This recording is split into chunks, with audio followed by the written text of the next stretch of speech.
এখানেই হচ্ছে রাকিব দ্বীপ। রাকিব আগে থাকতো, হ্যাঁ এই জঙ্গল রাকিব বয়ে থাকতো। এই যে এটা আছে রান্নাঘর।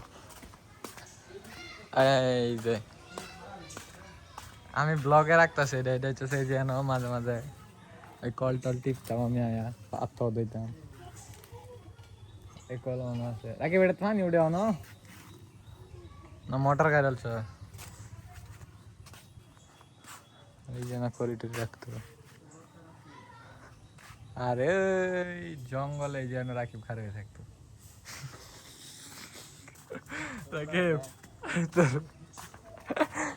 ভিডিওতে কি কইছো? জঙ্গলে খাড়া হয়ে থাকতো রাকিব। আরে চেন মাঝে মাঝে আয়না টাইনা দেখতাম। কত মানুষ দেখছি এইটা তো মাটির আয়না তো সবাই, আমি দূরে মানুষ আছি একটা যাইতো আয়না দেখে যাইতো ওইরকম মানে থাকতো না। ভিতরে তালা মারা নাইলে আপনার ভিতরে দেখাইতাম।